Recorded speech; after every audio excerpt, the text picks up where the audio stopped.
Hey, welcome back to Timeless Steel Garage. Winter is here. I got my Carhartt on and it's cold outside. So, I hope everybody had a great Thanksgiving. It's the holiday season. I know it's a stressful time of year for a lot of people. Try to find time to make it a good time and tell somebody you love them. You know what I mean?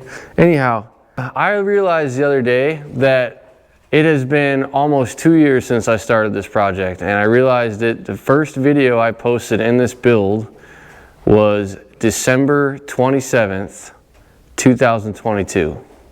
So this month on the 27th is the deadline. That's the time I really want this done by then.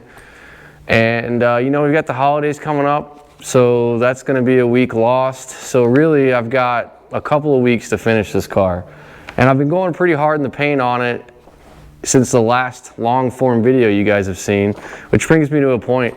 If you haven't found me on Instagram, at Timeless Steel with 2 L's on Instagram is me, and you'll see my fancy DeLorean business logo. But when I'm working, I always post live updates or photos of what I'm doing as I'm doing it. So if you're a fan of the channel, if you head over to their Instagram page, you'll see that. And I'm also on Facebook, Timeless Steel Garage. Anyways, I've come up with a list, and we'll go through where we're at so far, what I've done since you guys have seen me last. But I'm a list person, and we've graduated from the fridge, which the fridge is always major components, and now we're on final details list, which is a lot. But the way I like to build cars is just finish them completely and not have any problems with them once I put them on the road. The DeLorean has been on the road, knock on wood, for 2 years, and I haven't broke down in it once. I've had a couple of issues here and there that I've fixed, but nothing that's prevented the car from driving. So let's get into the list. 2JZ Merc finish list. Underneath the car, I had to cut pinch welds to clear my intercooler pipes, so you gotta weld those back up. We've got to cut a little bit more clearance for the cold side charge pipes on the frame, and I have to weld that up. Transmission cross member I discovered is not painted. I never painted that, so I got to drop the transmission cross member, paint it, put it back in. Trans wiring. Currently the transmission is wired to manually shift. It is, however, not wired for the lockout solenoid to work manually, and it's not wired for the stock ECU to control the transmission. So I want to finish that up. There's a giant hole in the floor pan on the passenger side, which needs to be patched. I have ordered a generic transmission tunnel from Summit Racing that I'm going to cut up to fit and weld in there. I need to weld that panel floor patch in. We already talked about that. Intercooler system. All the intercooler pipes that you guys saw on this were for me to basically test fire the motor, make sure it was running good before I worried about finalizing those intercooler pipes. They're junk. They're like 22 gauge aluminum. It's not even round, from Amazon. So they're on the floor over there. And I've ordered real nice 16 gauge pipes from Ace Race Parts. They're supposed to be here in the next couple of days. And we're not going to change too much because I don't want to weld on that precision turbo. So unfortunately I have to kind of keep the routing the way I had it, at least for now. After the car's been on the road for a while, if we want to readdress that, we can, but I don't want that to be the reason the car's not on the road. So here this coming week, we should have the intercooler pipes finalized.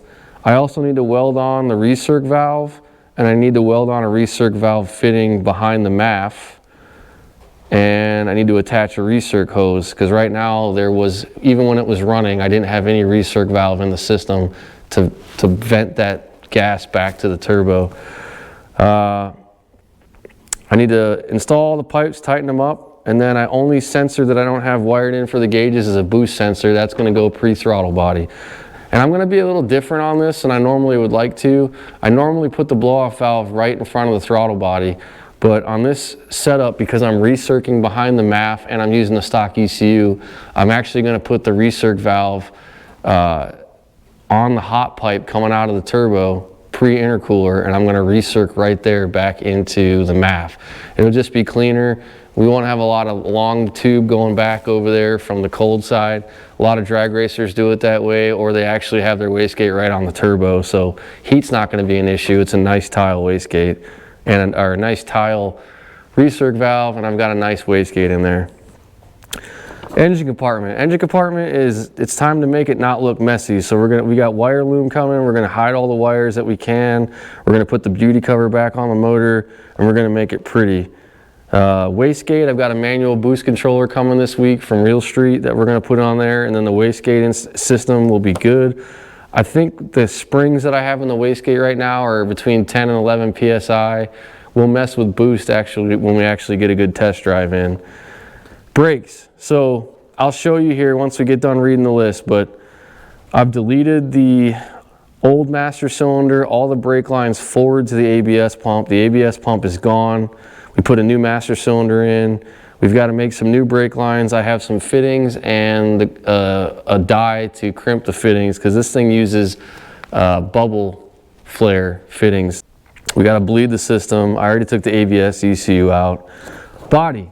So the bumpers I've dropped off at a professional paint shop. We're getting those gloss black with clear on it.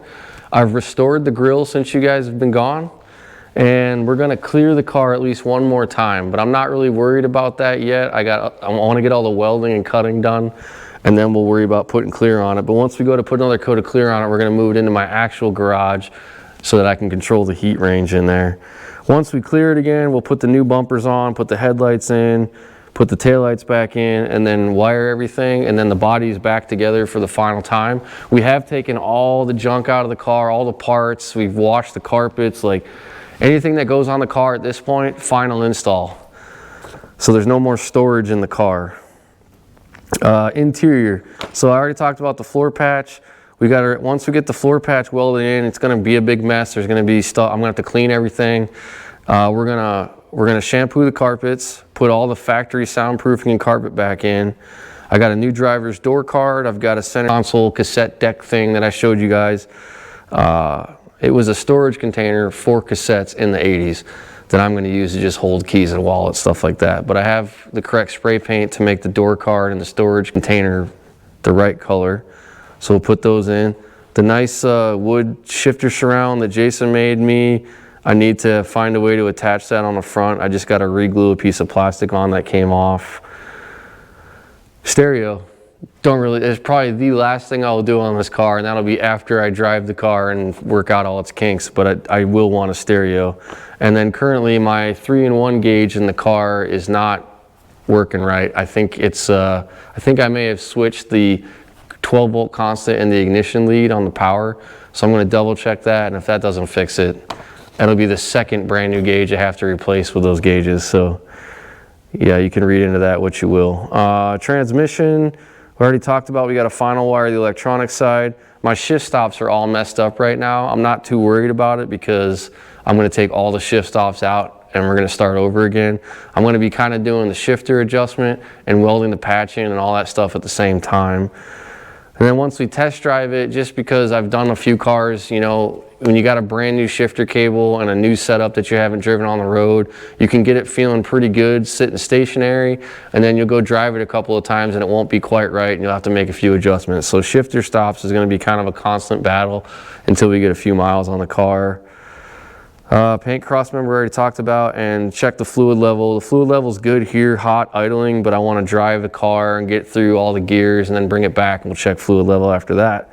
Coolant system is dialed with the exception that we never installed an overflow tank, which is critical. So I have an overflow tank. I've got to do some welding to mount that, and then we'll top off the coolant. And then the last system that the car doesn't have is a PCV system, which I haven't quite figured out what I'm going to do there. I could go stock, I could go crazy with it. Either way, it needs a PCV system. Right now it still has a stock PCV valve in the valve cover, so we could go as simple as just running that back into the intake and running a breather from the other valve cover over to pre-turbo intake, and then it'll function like a stock PCV system. But I've already kind of learned my lesson on the EcoBoost DeLorean that crankcase breathing is huge with a boosted application. So anyways, that's the list. Now let me take you around the car and get you caught up on the stuff that I've already done. Okay, we'll start out with the obvious. I restored the front grille, and I basically took this whole thing apart. I sanded the plastic part of the grille with some 3M Scotch-Brite. We sprayed some Raptor 2K bed liner on it. I ordered it from Mercedes-Benz grill rebuild kit, which comes with a new badge, all new clips. And then I took the metal grill itself and brassoed it and polished it, just a couple hours of elbow grease, and I think it turned out awesome. It keeps the gangster kind of look of the car, but also patina. I dig it. We've already gotten rid of all this ABS octopus stuff here.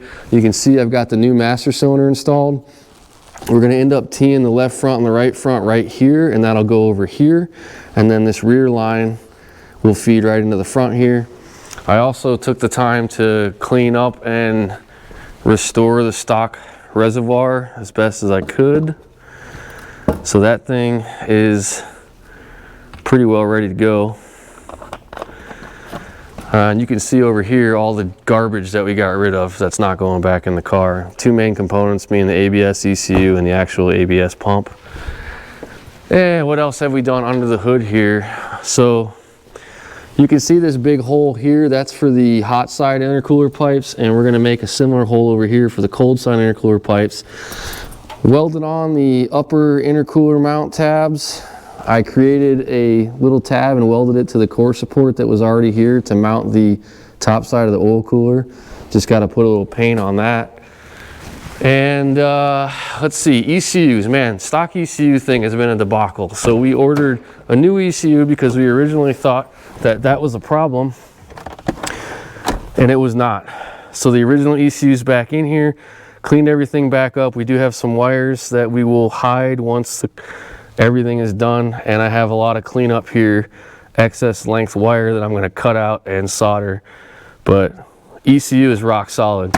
And if you haven't been paying attention to this build, when we first got it running about a month ago, I had a constant idle surge issue. I couldn't get idle happy in this car, and what it ended up being was the ETS CSI throttle body. We replaced the TPS sensor, that didn't work. And I ended up ordering a used throttle body, and that solved our problem. I tried getting a second ECU, it didn't work. I sent that ECU to be restored, it didn't work when it came back. The guy gave me my money back, he tried, he was a good dude. So what I've learned with stock ECUs is if you're gonna run a stock ECU, you're kind of rolling the dice, because a lot of them are bad at this point, and nobody's gonna tell you it's bad if you're buying it used. So I lost 200 bucks on that ECU, worked with eBay, ended up getting my money back. So I didn't lose anything but a little bit of heartache. But I will say this thing runs like a top now. So it's dialed. I made a primitive throttle body cable out of a 4Runner front half and a Mercedes back half. Does the job for now. What else have we done? We dropped the front and rear bumpers. Obviously, we took those to a professional paint shop because we're gonna, like I said, clear coat the car. I did take everything out of the trunk. I ditched the car antenna that was bad. We're never gonna use it. Some weight savings. We took the spare tire out. We cleaned the carpet. I've got the side panels, but those won't go back in until the bumpers are back on. So we took a bent spare wheel out of the car. This is the original wheel right here. Somebody had a bad day, probably put the spare on the car permanently, and this just became a flat spare in the trunk. We've got the beauty cover that needs to go back on the motor, and we have a whole bunch of final detail parts coming in this week. So knock on wood, this week we should have all the parts we need to get 90% of that list done. It's just labor, time, knocking it out. I'm only one guy. So anyways, that was a whole lot of talking, but I think I've got everything covered for you, and the whole point of this channel is to be full disclosure. And I think myself included with most of you, we either have YouTube channels because we can't stand car shows on TV, or we watch YouTube because we can't stand car shows on TV. And this is what it really takes to build a car by yourself if you're wanting it to be on the road and driving and right the first time. And you got a family and a life and all that other stuff. So I don't have a film crew, I don't have anybody helping me here. Occasionally I do get help from my neighbors and some friends, and I really appreciate that, but most of the time it's just me. So talking on this camera ain't gonna get it done. So let's get back to work. We dropped the entire exhaust down one last time because we added another hanger right there on the tailpipe. And I did find a rattle, and it was the heat shield up front that was just, I forgot to put a bolt on it. So put the bolt on that heat shield, put another tab on the back. This exhaust is perfect now. It doesn't move at all. I mean, it's got rubber isolation in it, but it's exactly where I want it to be. And when the bumper's on, it's perfect. All right, update. I hate building cars like this with a deadline because it just adds stress, and it's the worst time of year to be trying to finish a car. You can't get parts in. When you do get parts in, they're misses pieces, whatever. So I got my hands so many different cookie jars right now. The shop is trashed, but can't paint the car because it's too cold. Speaking of paint, the bumpers are supposed to be done today at noon, so I should be picking up the bumpers tomorrow. Can't paint the car out here because it's too cold, so I got to move it into my actual garage where it's insulated and I can heat it before I can put more paint on the car. Can't start it and move it until I finish the brakes and the intercooler pipes. I got all the brake fittings I need, minus one, still waiting on that. Intercooler pipes I made a lot of progress on. I've got all the new pipes mocked up, welded that tile 50mm recirc valve on. I've welded a recirc fitting into the elbow there pre-turbo, but after the MAF. I'm waiting on the hose to connect those two. I've got this top pipe bead rolled, but I don't have the rest of them bead rolled. By the way, TIG welding aluminum. First time I've TIG welded aluminum pipe, and it's hard. So I think it's good enough to not leak, and that's about it. Let's see. So I've got to weld one more fitting on right here. It's going to be my boost sensor, which is this little guy right here. But I'm waiting on the drill bit to make that the right size. Once I weld that fitting on, I can take all the pipes off, bead roll them, put all the clamps on, permanently install. Intercooler system is done for real. I've got the boost controller that I need to plumb into the wastegate. Got the wiring harness, this stuff, the harness protector stuff. So I can start cleaning up everything in the engine compartment. I did get all this cleaned up. It's not painted or anything, but I got rid of about 80 studs, and I got to make a new ground for the harness. And like I said, the brake lines. So anyways, once I finish the brake lines, which the fitting I need should come in today, then it stops again. Put all the intercooler pipes on permanently, then it starts again. Then I can back it out of here. Oh yeah, my steering wheel came, but didn't come with the quick release. So I'm waiting on that to come in now. So I can't really move the car. I need my steering wheel, I need my brakes, I need my intercooler. Once all that's back on, we'll move this thing into my garage. I'll put another coat of clear on it. Bumpers I pick up tomorrow.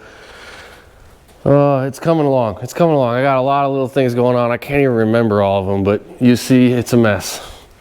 This is what building cars by yourself is really like without the TV.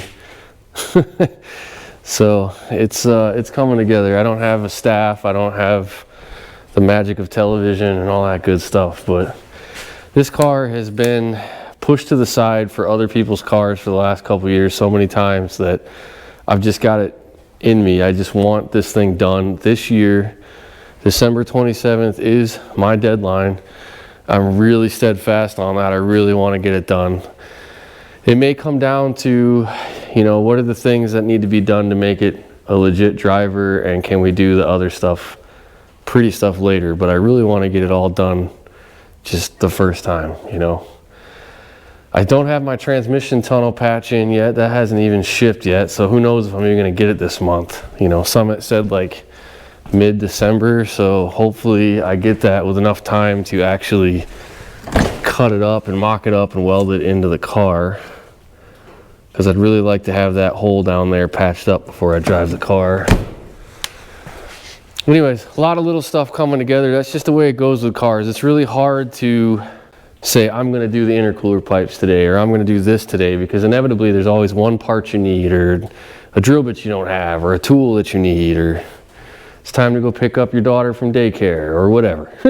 You know what I mean? So yeah, it's coming together. I'm not complaining. I'm just being real.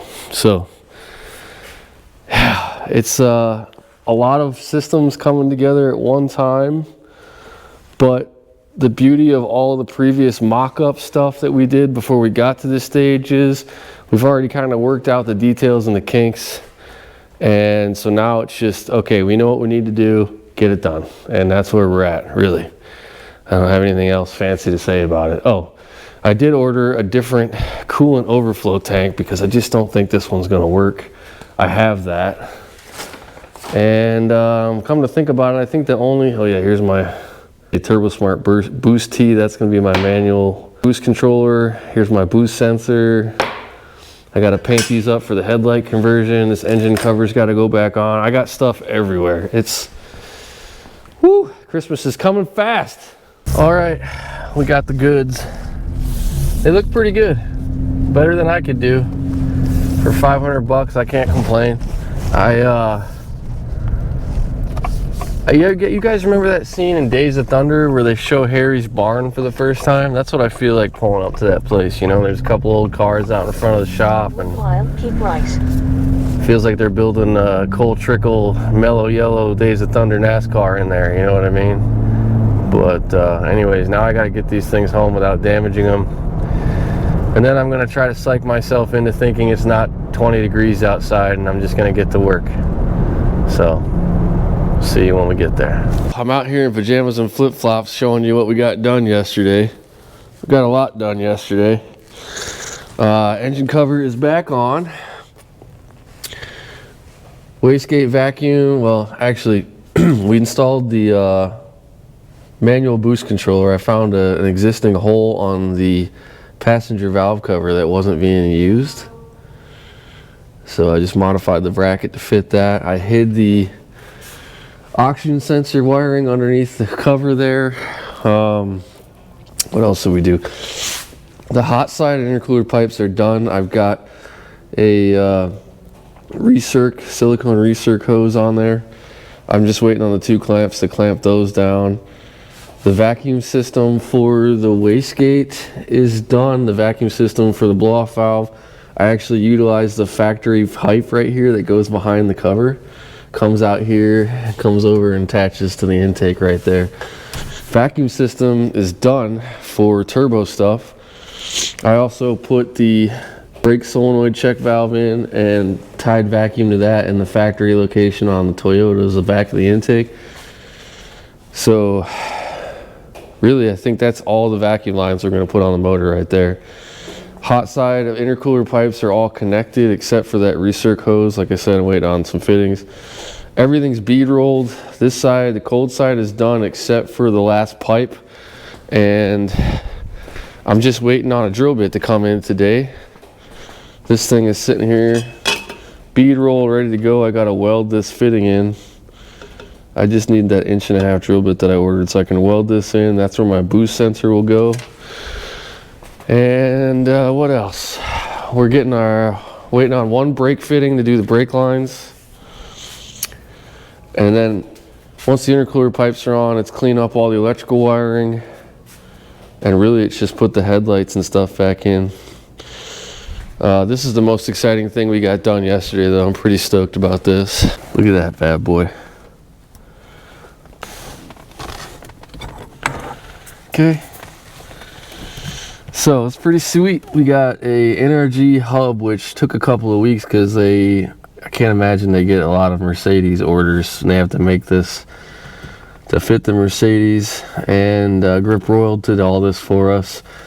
Put a Grip Royal spacer on it because these quick release hubs tend to put the steering wheel really close to the turn signal stocks and everything on a street car. So we got a spacer in here, then the NRG base plate goes here. It all has wiring for the horn, but we're not going to use the horn here.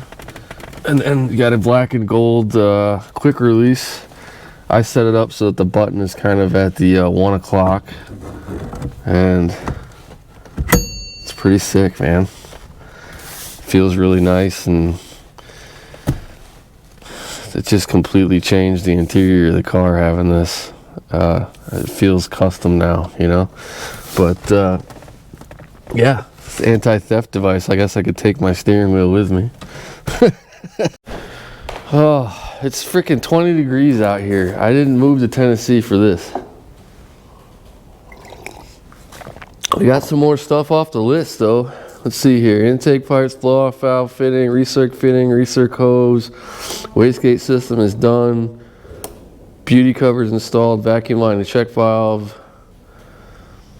Let's see, and we put the steering wheel in, so starting to have a lot of stuff marked off the list. We get the parts I need this weekend. The brake system will be done, and the intercooler system will be done, and then the only thing left in the engine compartment is to hide all the wiring. So we'll be able to knock off 1, 2, 3 things. I picked up the bumpers yesterday, you guys saw that. My floor patch transmission cover I ordered from Summit hasn't even shipped yet, so yeah, I might be waiting for that.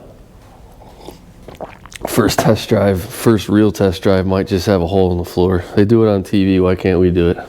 Morning, it's early, sun's not up, girls are still in bed.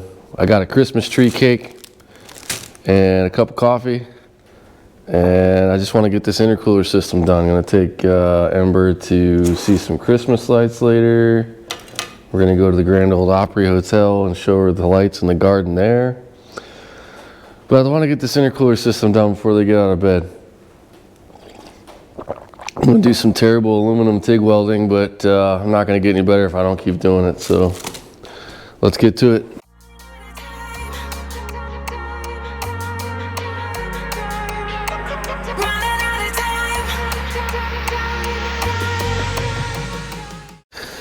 Okay, the intercooler pipes are all on, attached. I welded the sensor in terribly. I got a lot of work and practice to do on aluminum TIG welding, that's for sure. I hope my welds don't leak. There's only 3 spots where I did welds, so I'll be able to find it pretty quickly. Probably squirt a little Dawn dish soap on there and test it once I get the thing running. But here today, that'll probably be the last thing I do is start it up and check for leaks. But I did realize that there's a little O-ring that goes underneath this tile recirc blow-off valve that I did not put on. I found it in the box, this little guy. So I'm going to take that off and put that on there, and then the 2 clamps I need for here and here are going to come today. That just attach on the recirc hose. So the way I have this set up, right, air comes through here, through the mass airflow sensor that's factory Toyota, into the turbo. Turbo makes boost, comes out this way, goes down, goes into the intercooler, comes out this side, comes out behind the headlight, up to the throttle body. I didn't really have a lot of room over here, and I didn't want to run a huge recirc hose all the way back. So I moved the recirc valve all the way over here on the hot side. Technically this whole section is going to be under boost, so when this throttle plate closes, it's going to find the least path resistance. It's going to be this guy right here, and then when it recircs, it's going to go down right here behind the MAF. And what that's going to do is, since this is a mass airflow based ECU, when you run this direct to atmosphere, when that throttle plate closes and you make boost, if this goes to atmosphere, all the air has already been accounted for by the ECU, and the ECU doesn't realize it's all going away. So you get a rich condition, which will stall the motor or try to stall the motor. So with this setup, the ECU accounts for all the air going through, the throttle body closes, that air's still in here, it vents out here, goes back behind the MAF, back into the turbo. It's still 90s tech, so it's still gonna stumble a little bit, but it shouldn't stall. So typically I'd like to put these right here, but in this setup I think that's going to work fine.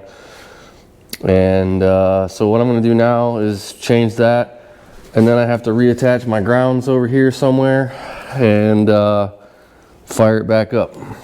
Okay, here you can see that O-ring I was talking about right there, and it just goes on the inside of this lip to help prevent boost leak. I got the brake lines done. I was able to repurpose all original Merc brake lines from the ABS delete and use some basic tools. So I got this Capri 475mm DIN and 316 SAE flare tool. All the Mercedes European stuff is 4.75mm or 3/16 is fine.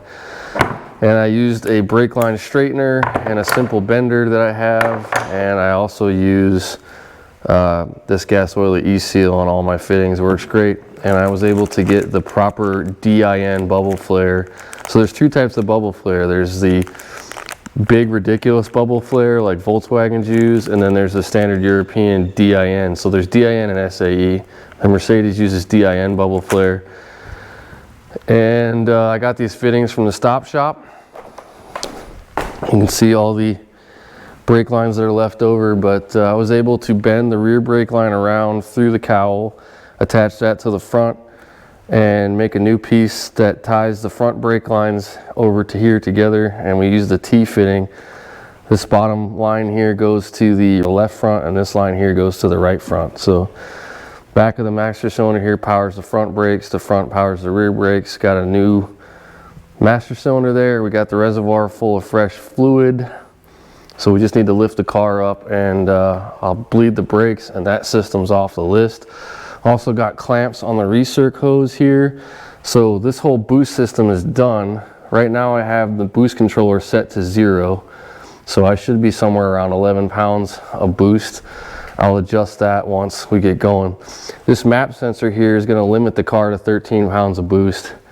And for now, while I'm breaking the motor in, I'm going to leave that connected. But eventually I'll disconnect this, and I'll probably turn that boost up. The ECU doesn't need to see this to work. It'll flash a code if you disconnect it, but it won't affect performance. My fuel system will keep, I know I can run 18 to 21 PSI on those injectors. I'll probably turn it up to 15 and leave it there for now. Okay, so let's get caught up on the list here. So the intercooler system is done. Brake system, the only thing we need to do is bleed it. So let's get to doing that. The list is getting knocked out. All right, well, I've got everything connected. I've got my grounds connected again. Let's fire this thing up. It's 8 in the morning. It's time for the neighbors to get up.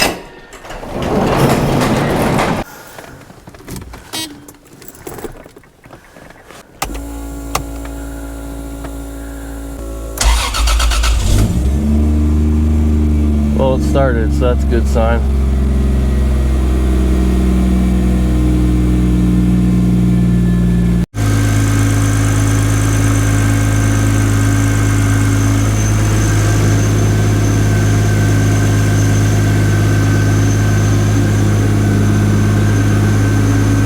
I don't feel any leaks anywhere.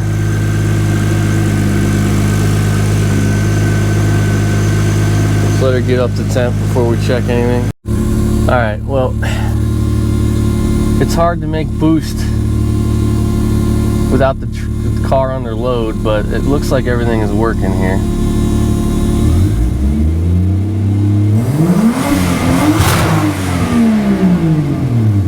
Yeah, looks like rev limit works too. Nice! This thing sounds so nasty, dude. Listen, never been a 2J guy. I think it might be my favorite motor now.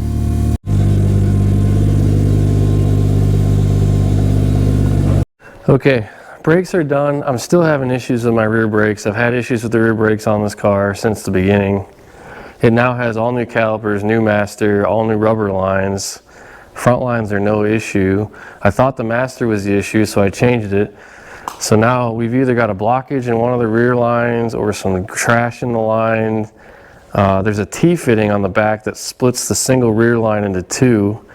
And a lot of times trash tends to accumulate at those fittings. So what I'm going to end up having to do is disconnect all the rear brake lines back here, blow everything out, try to clear it, make sure there's no trash, put it all back together and bleed it again. But right now my rear brakes are just not getting pressure, and everything's new. So there's a blockage in the metal line somewhere. We got the coolant overflow. It works. I got it nice and hot. We've got the crankcase vented for now because I'm waiting on parts for that. I'm going to go ahead and take it for a drive. I just adjusted the shift linkages again. And last time we went up the top of the driveway. This time I'm going to try to do a neighborhood loop and come back. Here we go. I'll take this thing for a quick test drive.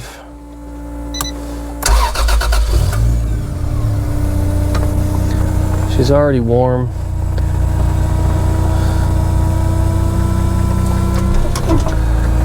Last time we went up the street to the top of the mailbox. This time we're gonna go around the neighborhood, around the block on my test drive route. Just get an indication for where we're at.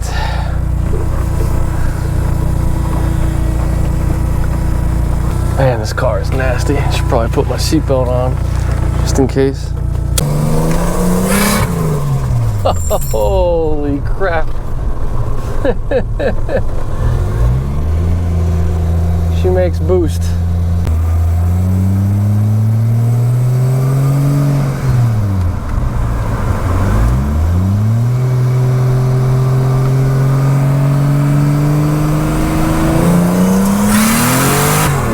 Holy, I just blew the rear tires loose. And then the car stalled, so I think I blew a coupler off. Oh man.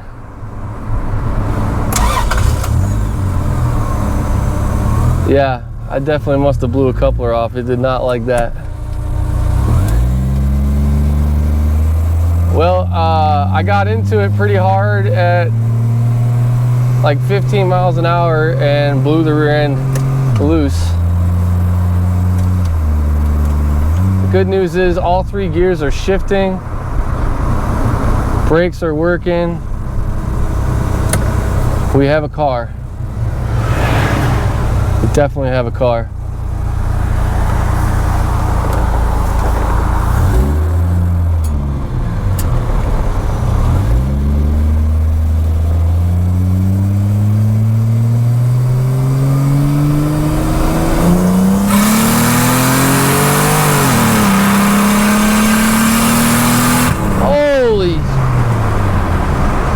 This thing is nasty.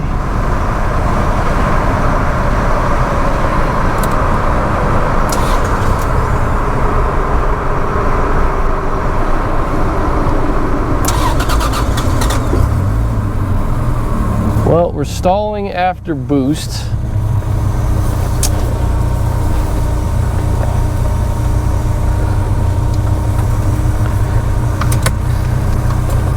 So I'll have to look into that.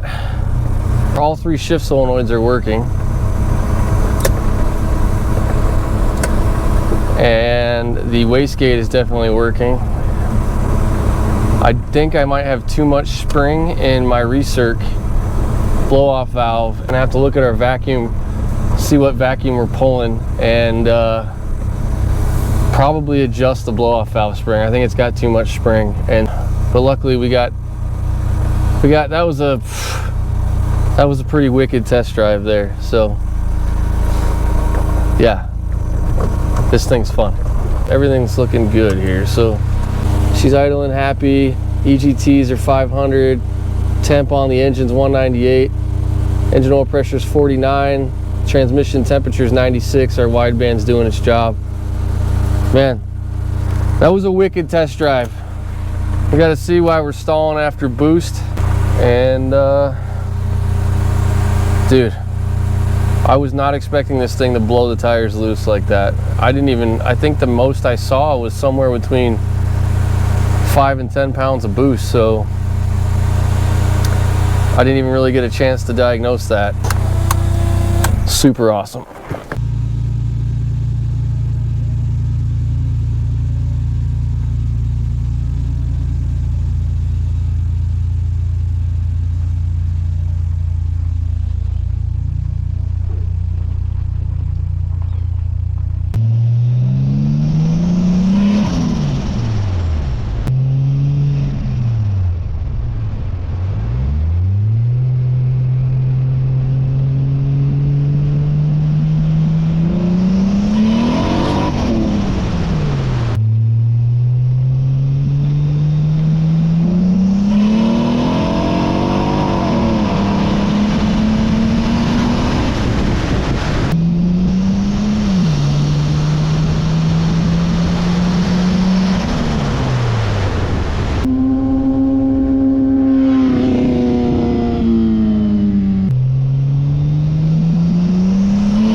Looking for the obvious stuff here. We did not appear like we blew any couplers off. So that was not the problem. We got pipe rubbing here, I gotta fix that. Opening because I heard turbo flutter, so I think we got way too much spring in this. No, I'll have to look into it. Wastegate's definitely working because the car gets loud. Everything, we'll just have to figure out why she's wanting to stall after we get in the boost, but I have to get more miles on it to figure that out. I think I saw 5 PSI, I don't think I saw 10. I didn't really see what the max was. We're gonna have to adjust it, but she's an animal, I can tell you that already. I was happy that I was able to shift from first, second, and then to third. Well, just got done doing a second coat of Vice Grip Garage Clear on this thing.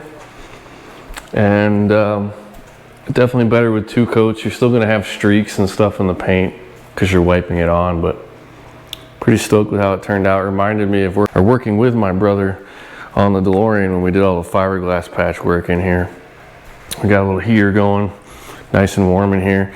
This stuff flashes off in like 30 minutes and then it cures in 24 hours, so it's already dry to the touch, but 2 coats definitely looks a lot better than 1 coat, and I think that's where I'm gonna leave it. So now we can put the new painted rear bumpers on and taillights and headlights and have a whole car again.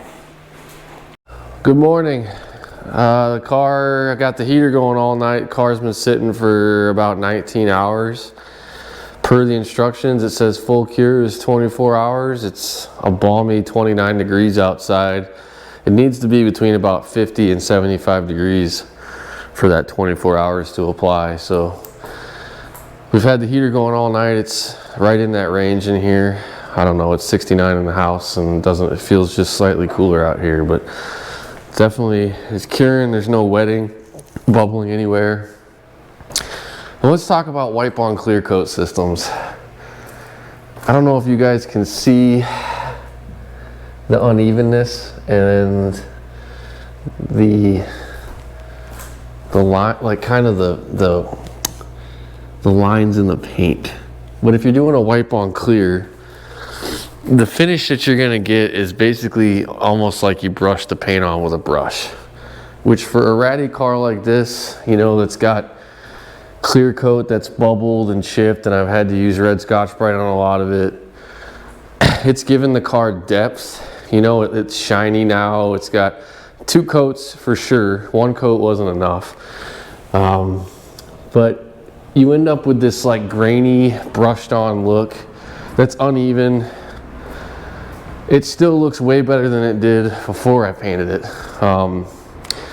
You know, like it's shiny now, you can wax this, it's got UV protection, so it's gonna kind of keep the car frozen in time with all this patina that it has. Water will bead off of it.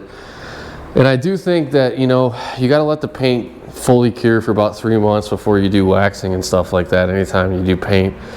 But I think 3-4 months from now, if we put a nice quality wax on this and buff it, a lot of the unevenness will go away. But I still think it's cool for this car. You know, when I prep the paint, you know, it kind of enhanced some of the, you can do what you want with the patina, you know, like I kind of blended this here in the fender, brought out a little bit more patina. My logo for the shop is kind of burned into the hood. And I like it. But if you have a car that's got nice paint that you really care about, do not do a wipe-on clear system, because you're gonna ruin it and you're gonna be pissed off. That's my advice. And I also think like this is a good product. If you sprayed it on, if you're good enough to spray or you care enough to spray, that this would end up being even. But there's no way you can wipe it on and not end up having wipe-on marks, streaks, you know. So anyhow, we are gonna get the bumpers on. Those are painted. It's dry enough that I can start mounting stuff to it. It's dry to the touch, it's good. I already got the plate back on. These bumpers are pretty easy on the Mercedes. So the bumpers are pre-studded. And they use a smaller stud on the side, on the front and the back, than the main studs that go on the front. but it's basically 2 bolts on the front on each side with a heavy duty steel washer on the back, and then 2 studs on each side with a little washer on the back. And Mercedes makes them different sizes, so you can't really screw it up. Same with back here, 2 studs on the side. There's a main stud all the way across. There's a rubber washer that goes on the outside. There's plugs that go here. And then on the inside, it's heavy duty hardware. And then smaller studs on the side. So that's all pretty easy. We're gonna start with the front bumper because that's probably the easiest. Then we'll move to the back bumper.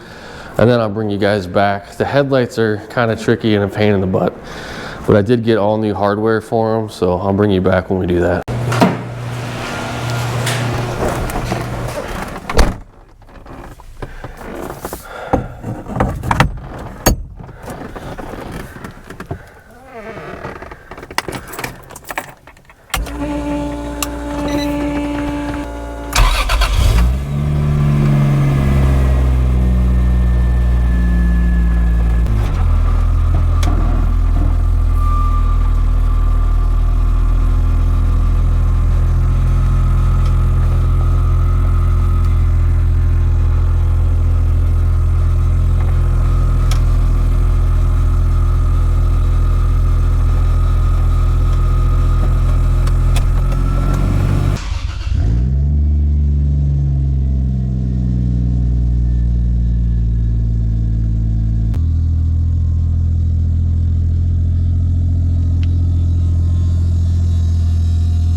Update. So I reached out to Dan at Rad Industries, also known as Rad Dan Burkett, pro drift driver.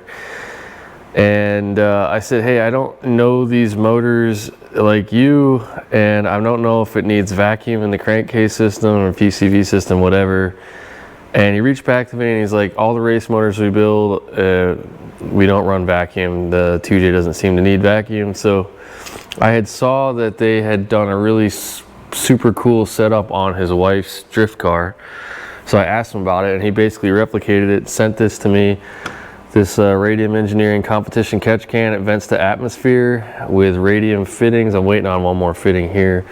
And it uses these cool press-in AN fittings that rotate in any direction in the original crankcase valve cover breather ports. So stock, this was just a 90-degree elbow that went before the turbo to pull vacuum in the system. This was a PCV valve that went right here on the intake.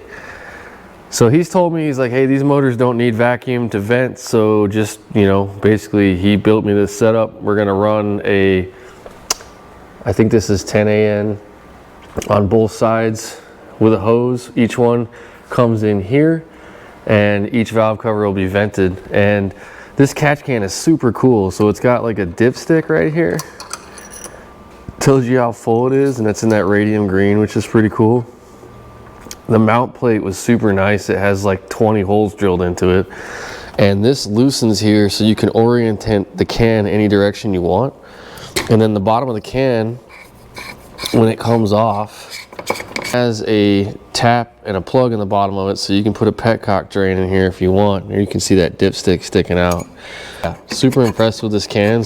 Okay, so in order to do this setup, this fitting right here is a exhaust side press-in fitting for a GTE and a GE, and it's the same on both motors, so it fits well. However, they don't make a press-in for the GE PCV valve spot. So this is the GTE version for the intake side, and you can see it's pretty big. So what we're gonna have to do is pull this valve cover off. We're gonna drill the threads out here to just a tiny bit smaller than that plug that I'm freezing, and then we'll hammer it and press it in. Now this one same thing, you have to freeze it.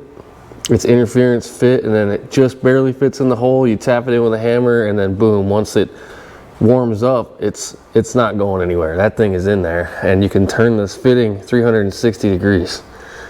So my plan is to just have the hoses go out the back, come around the back side of the intake, and then they'll plug in right here. That's the last system we got to bring online, really. And then also, I wasn't getting power brakes. I thought the booster was bad. Then I talked to my buddy Kyle, and he's like, I've never had to replace a booster in a W124 chassis. And I'm like, man, maybe that port's not getting vacuumed. So I checked it. This huge port right here off the back of the intake manifold, no vacuum coming out of it. I don't know if it's got an internal restrictor or what that was for. If you know, hit me in the comments and let me know. And then I checked this one. There's no vacuum coming out of there really either. So I went ahead and I plugged the booster. This is just mocked up, obviously. I plugged it into the original spot that the PCV line went to, and there's strong vacuum from that port. Plug this in with the check valve, and boom, power brakes, works great. So I'm gonna have to reroute that and make it look pretty, but yeah. So there's a self-induced problem there. I just didn't have any vacuum pulling off the intake. I just assumed this giant connection right here would pull vacuum. So rookie mistake on my part, but yeah. We're probably not gonna have the crankcase system online before the deadline because I'm gonna have to make lines or order lines, and I'm going on vacation here in like 4 days with the family. So we're in the final countdown of what I'm gonna be able to get done. I can still test drive it like that though. I'm not really worried about that. Now I did do some talking to some friends online. I talked to Tasik, check out his YouTube channel, a few other people I know, and I think what's causing this thing to go into limp mode is that the wiring specialty harness is wired with the transmission and drive. And so I think the ECU is seeing that the transmission is in drive but not seeing any of the other sensors it's supposed to see, and it's putting it in limp mode. And they all told me to basically cut that wire and it should solve the problem. So I'm gonna leave the map sensor installed for now. That should be good at 214 PSI basically. It's like 13.2 or 14.2, and then at fuel cuts. Right now we're only at like 5 PSI. I think I'm gonna run this thing at 10 for a while until I get the motor broke in, and just to have the safety of that sensor and make sure the ECU is seeing everything. So I'm gonna disconnect the speed sensor that I have plugged into the back of the transmission, and I'm gonna cut that drive wire, and hopefully that solves our limp mode problem, and then we'll take it for a test drive this week and see. And then if that test drive is good and it doesn't put it in limp mode after we hit boost, then it's full speed ahead. Okay, I have disconnected the transmission drive wire. I have not disconnected the speed sensor, but it shouldn't matter. It should still start.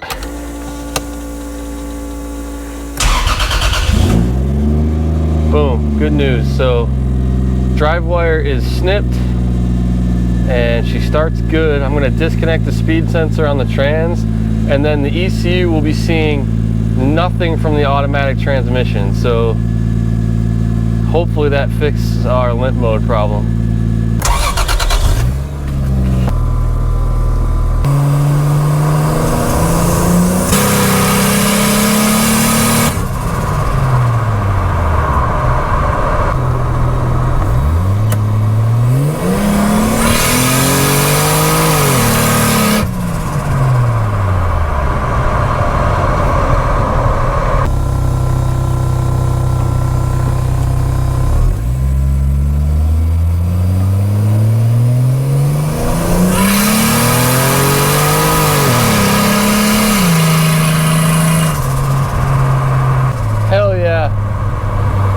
Limp mode is solved. I think we can stick a fork in it.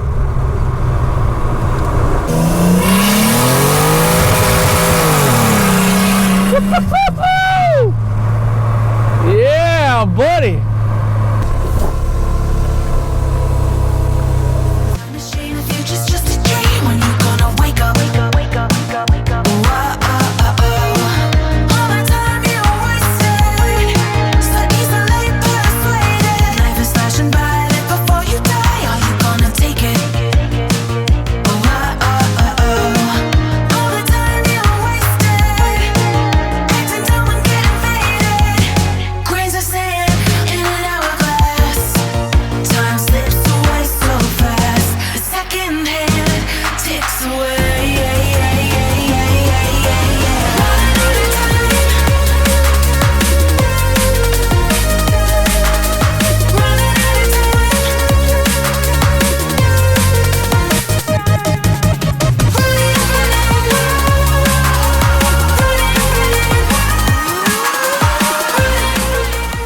What is up? It has been a great day. Let me tell you why. So first of all, cutting that drive wire and taking the speed sensor off the trans, limp mode problems are gone. Makes boost, recircs, motor doesn't stall, transmission shifting into all 4 gears. I am going to change out the wastegate spring because the 5-pound spring in this is just too soft. I've got a 7-pound spring here and I've got a 14-pound spring. I think I'm just going to jump right to the 14-pound spring and then I'll use the boost controller after that. But took the wife out for a real test drive to go to the gas station. We made it about halfway there and the car started to get hot. It was shifting good, everything was working fine. So I just, to be safe, brought the car back. I checked the upper hose, hot, fans were working, lower hose, cold. So my thermostat's not opening. Could be air in the system, could be a bad thermostat. But here's the deal. It was a good feeling to drive this thing. It's been 2 years since we legitimately went for a drive. And me and the wife in there and going for a drive, yeah, we got a couple more things to work out, but that's what test drives are for. I feel really good right now. Like all the major systems are working. Yeah, the crankcase system needs to be finished. Got to fix the overheating problem, obviously. But everything else that's left now is just little stuff, you know, like my list. It's obviously the only real big thing left is the big hole in the passenger floor. I got to fix that. It is currently December 17th. I talked to Summit Racing and they said that they haven't received the sheet metal I ordered yet, but it's supposed to be there by the 18th. So the reality is I'm not going to have the rest of the parts I need to truly call this thing finished before Christmas vacation. And by the time you guys see this, Christmas is going to be over. But I feel pretty good in saying that we made it. We didn't make it, you know, is any project car ever truly finished? I don't know, but this thing drives. Drives, stops, shifts, makes boost. The electronic kinks are worked out. The cooling system overheating is simple. I'll fix that. Change out the wastegate spring, turn the boost up, take it for another drive. Then it's just cleaning up the engine compartment, finishing the crankcase system, putting the interior back together. Like that's all stuff, that's side items. You know what I mean? Really the only major problem we have is that overheating problem now, and that's going to be easy to fix. So I don't know. You guys let me know in the comments. Do you think I made the deadline or not? Is it black and white, like you still have things left to do so you didn't? Or it's a driving, shifting, running car now so you made the deadline? I'm curious to see what you guys think. Let me know. I got a celebratory beverage here because today's a day we're celebrating. So, coolant problem was well, some dummy installed the thermostat backwards.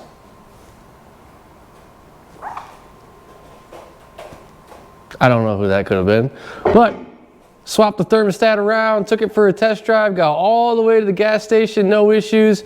Filled this girl up, first time in 2 years she's driven to the gas station. Came back, no issues. And I can't begin, hold on a second.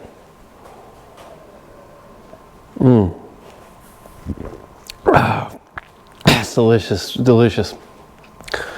I can't begin to tell you guys what it's like to build something from scratch based off an idea, your own hands, and take it for a drive for the first time successfully.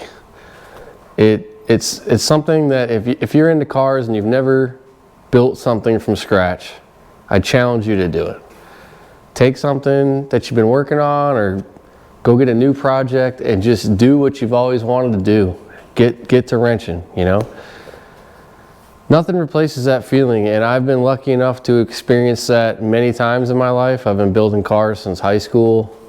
Not all of them as nice as this, but man, for me as a gearhead, nothing replaces that muscle car Friday drive, you know, that take a classic car out on a nice day, get into it, or just cruise with some tunes on, or just no radio in this thing. I just drove it, and man, I'm so excited. It's a really good day for me. I needed this, and as far as I'm concerned, this is a success. And you know, there's some kinks to work out, and like we talked about with the list, there's just things that I got to finish. I did just get a shipping notification from Summit on that sheet metal that I ordered, so now I can classify this thing as an on-the-road car. I even passed a few cops. Nobody pulled me over. It's a good day. But she's on the road. She drives. She just did a 40 minutes worth of driving today. So anyways, I hope you guys have a wonderful Christmas holiday season. And I hope you have a good finish to the end of 2024. Here's to 2025.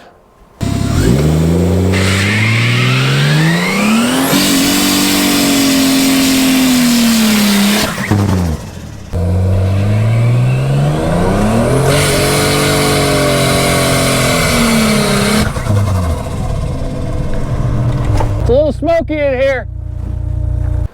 We'll see you next time here on Timeless Steel Garage.